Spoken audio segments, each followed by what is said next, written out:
In the last video, we got our pots ready and we put our seeds into the water. They germinated. We added them to the soil. It's 2 days later. It's time to check it out. And I'm happy to say we're 4 out of 4. We got 1, 2, 3, and 4 popping out of the soil. This one you can see is just shedding its shell. Got another one here that's about to bucket off. Sometimes if you bury them deeper, it'll kind of help shuck the seed off as it pushes up through the soil. As you saw in the last video, I buried these pretty shallow, but that's how I always have done them, and it works for me. And finally, you got this one right here. It's a little bit behind the others, but not by much. I'm sure it will catch up quickly. All right, guys, we're at 75 degrees, 65% humidity. I imagine in a couple of days, these are gonna grow a little bit taller. They're gonna get more roots, and it may be ready for transplant. But I will film that and you'll see that here right about now. And we are back. I am growing out the No Joke and I am using the Twin Peaks Cannabis times KIS Organics custom soil blend. Now, the genetics, no joke, they come from Twin Peaks Cannabis as well. And the thought behind all of this project is if you're able to get the genetics and the same custom soil blend that I'm using here, you follow the instructions and the environmental parameters that I give throughout this video series, you're gonna get the same results at home. So that's what we're doing. In the last video, we germinated our seeds, we put them into the solo cup, they popped up above soil, and now they are ready to go into their forever home. So let's get them transplanted. You can tell by looking at these plants that they didn't just break the ground yesterday. They are actually already getting their first set of true leaves, which is the 5-fingered leaf there. And really, that officially marks the beginning of the vegetative period, moving out from the seedling phase. I've been waiting to transplant these until today because now I am starting to see those little white things sticking out there? Those are roots. The roots from the seedling are starting to reach the bottom of the cups. You see one sticking out there, and that for me is the time when you want to transplant into the larger container. Again, it's got a little bit of an established root system in here. It's not root bound, it's not swirling, but it's enough roots to hold this soil together when I tip it upside down and put it into its forever home. So in the first video, we put these cups in place to kind of be a placeholder for when we transplant, because boom, we'll plug the soil right into that hole. That was just keeping the space for us, but transplanting is pretty straightforward. You want to get your plant, and I like to kind of just Vulcan grip it, right? Vulcan grip around the stem. Take my tag out first. The Vulcan grip around the stem, because that's really going to support it. Then I'm just going to tip it upside down. Now the soil is still intact. It hasn't quite fallen yet. So you could give it kind of a little tap. You could give it a little bit of a squeeze. Oh, I just felt it hit my fingers. So now it's sitting, the soil sitting on my fingers there. And I'm just gonna lift the cup off.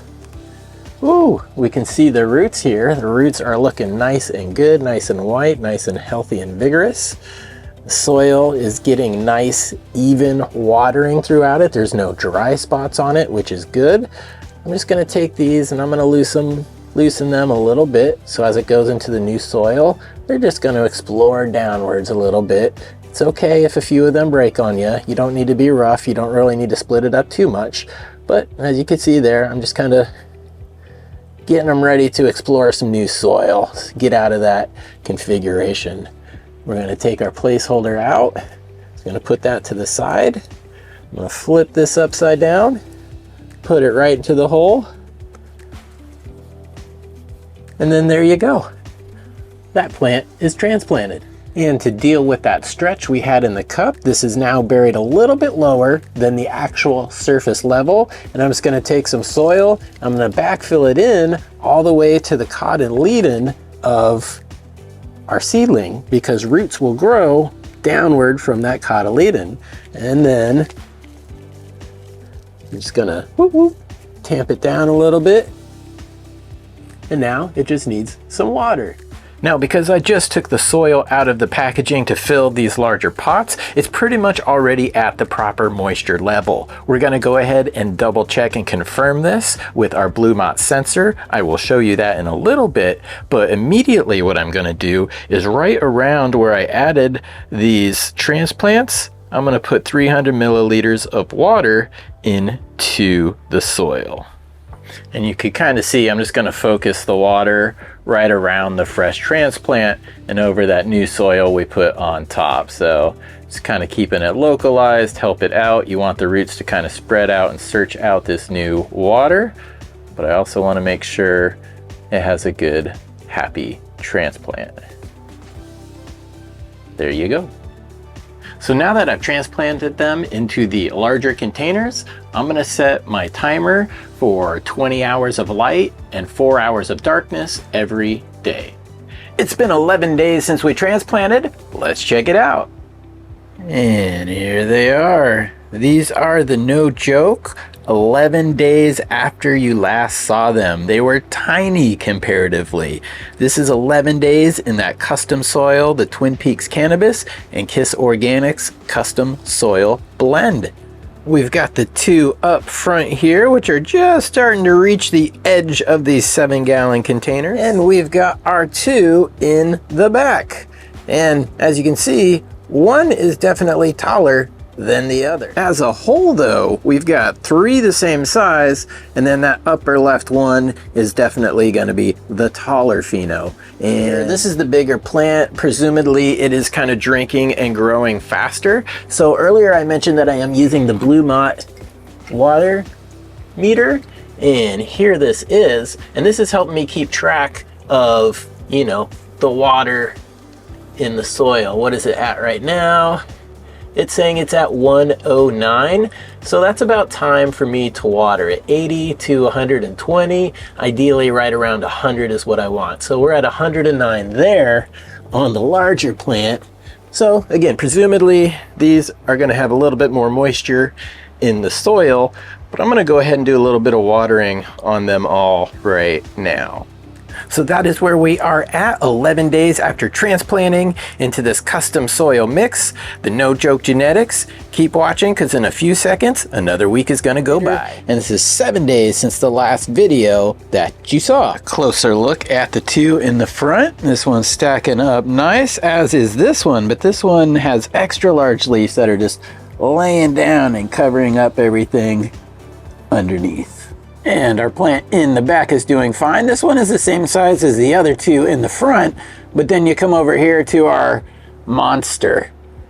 This one's gotten pretty tall, and actually, I think today I'm going to top it. So topping this plant, I have some options. I could top it at the very top up here, or I could do it just a little bit lower if I wanted, but I'm gonna go in here, and again, right there is the top. What I would do is I would kind of take these two leaves, I would spread them out, so you can see there you got the side branches coming up and you've got the new growth and leaves coming out. Now if I wanted to thin this, you would cut up and kind of above. You would cut like right there, so you're not chopping off the whole thing, you're kind of leaving a little bit to grow out. You'll see where this leaf will peel out and then the new branch will grow. So you cut just a little bit above that if you were thinning. If you were going to top it, you would cut it below that, and you can leave these two branches on. But what I'm actually going to do is I'm just going to cut it a little bit lower. I'm going to go down to, well, let's see. I'm going to go down to about right here and make my cutting, because I've got these two branches that are going to be right here that I can lay down. These are already at the same height. The ones next to it, it's right about right there. So I'm gonna have a good even canopy right there if I just use my scrog net and kind of lay these out and then let the other shorter plants catch up. So instead of taking it all the way at the top, I'm just gonna take it a couple nodes down, and I'm not actually gonna chop right at the line. I'm gonna go in here and zoom in a little bit. I'm not gonna chop it right at the base, because it will kind of dry back a little bit and it will shrink. So you want to leave a little bit extra. So I'm going to cut with that little bit extra above there. Just gonna go in, I'm gonna cut it. There you go. My plant is now topped. In this grow, I'm using the Blue Mat soil tensiometer that gives me the water tension in the soil so I can keep the roots extra happy. And you know, one thing about using tools is sometimes we can rely more on the data than we do our intuition. And that can actually lead to some problems. So let me explain that.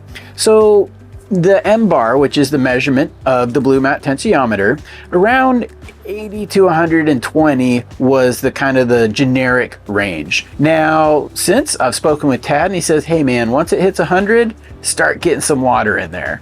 So I'm trying to keep it there. 80 to 100 is kind of the goal. Really, 80 is the goal. But I started to notice on the top of my plants this week, in the last 7 days, a little bit of yellowing at the very tips of the new growth. So here is a little bit of that coloring on the leaf tips I was talking about that kind of pointed me out that it might be a little dry, a little low. Now, what that has told me from experience is that the roots are reaching down into the soil and they're finding plenty of nutrients, but it's dry. And that's causing a little bit of tip burn on these plants. Now, if the soil is dry, the tensiometer would tell me that, right? Well, it doesn't go all the way down to the very bottom. It's actually about 9 inches long and it's probably sitting in the bottom third. So it goes down 2/3 of the soil, but not all the way to the bottom. I've been keeping that tensiometer happy, but the plant is actually telling me, hey, it's a little bit dry on the bottom. So I overrode the data. And what I did is I doubled up my watering. I basically watered until I got just a little bit of runoff. You guys, you can measure it if you know how much you're putting in and then how much you collect from your drip tray. You could say I had 10% runoff or 5% runoff. I had less than 5% runoff, but I wanted to make sure that water was at least getting to the very bottom of the pots. Now, my tensiometer, about 20 minutes after I did that, it read 20, which is very inundated with water and not a ton of oxygen. It is, about 12 hours later, it is up to 49 right now. So it's recovering back, but I'm glad that I did that because I almost just relied on the data that was given to me and ignored my experience. So I always want to make that point to people. Don't just rely on the data, also use your intuition, use your experience, because really the combination of the two is gonna lead to the best plants possible. Wow, man. After this last week, when I did that deep watering, check out the explosion of growth on these things. These things are definitely ready to be flipped, even though it's only day 26.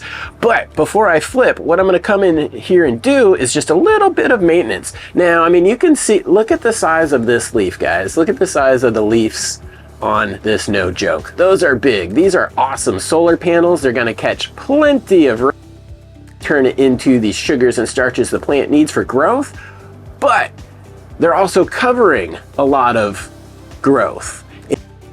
Sometimes I like to tuck, you know, you can kind of get things out of the way, but one thing you got to consider when you have big fat leaves like this and it's covering everything is when these leaves transpire, they transpire from the underside. So you're gonna get extra moisture down in here because it's transpiring.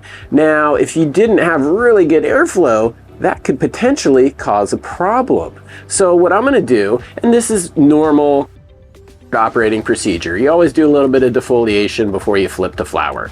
So I'm gonna go in, I'm gonna do some defoliation. We're gonna take a look at the last week, and then these things are pretty much ready to go into flower. Stoked. We've got our front two here, which are the shorter of the two, and they are nice and fat and bushy, but they're not that much shorter than the one in the back corner. And then of course we had the really tall one that we topped. I just want to pull a few of these leaves off for you so you guys can kind of get an idea of what it's going to look like. But look at that, look at the size of the leaf No joke. That thing is freaking, yeah, big stuff. Come in here, I'm gonna take this one out. Just massive leaves on this thing. But to me, that's a sign of good nutrition, good food. This thing is happy, it's allowed to thrive. And that's why I am putting it in the soil, because guys, the results, they speak for themselves. Take a couple more up here. Take a couple more up here. Oh boy, look at this stuff. I can just go in and I'll defoliate a little bit more, but you can see how quickly it changes when you take big leaves out of the equation. So much more room, and oh my gosh, look at all these potential bud sites now. Awesome stuff. Guys, I just wanted to get in here to say right now that these leaves, oh my gosh, these leaves, just these vegetated leaves, smell better than most of what you find on the commercial market as finished flower. Like vegetated leaves, wow. So that is the area that I topped this plant last week, and as I mentioned, there'd be a little bit of dry back and die back, so I left that top little stub on it, and it's turned out good because those cruxes of those branches have structural integrity still. But as you can see, it was a good cut, because these, which were the ones right above where I cut, whoops, sorry, these were right above my cut, are now equal with these, are now equal with these. So there's a ton of bud sites already there just because of how I placed that cut for my topping. And if you missed it, just rewind a couple minutes, it's in there. And now that I've got them all kind of spaced out like that, perfect time for me to bring the scrog net down and start laying them out, and I'll show you that here in a second. But first, I'm going to defoliate. Here's a bit of a close-up look at that tall one in the back now that I've got the scrog net going. This is the one we topped, and as you can see, we laid the branches down that way, we laid the branches down that way, this way, and that way too. So these are just kind of keeping the canopy, the top canopy level, and spreading it out, kind of keep it even with the rest of them. But this is going to actually turn into a whole bunch more tops, because there's the little side branches that are going to come up from each of these and become their own tops as well. So that'll be exciting, but this is me laying them down in that scrog net. And this is what it looks like after the defoliation, after I've got my scrog net down on the top plant. We are ready to rock. This has been fun. Again, 26 days from solo cup to where we are now. This is the No Joke from Twin Peaks Cannabis. It's in that special custom blend of soil from KIS Organics and Twin Peaks Cannabis. Again, guys, if you get the genetics, if you get the soil and you follow the SOPs that you find in this video or that I have written down, you should be getting the same results. These are 7-gallon containers, and this has been awesome. So I'm gonna give it one more day just because I did a little bit of fussing with the plants. I'm gonna give it a day to recover, and then I'm flipping to flower. So thank you for watching this video series. This has been The Veg, and I hope you continue to watch all the way through harvest. ChadWestport.com can find the No Joke. KIS Organics is where you'll be able to find the soil. But yeah, keep it locked here on the Chad Westport YouTube channel. And remember, everybody, to party on.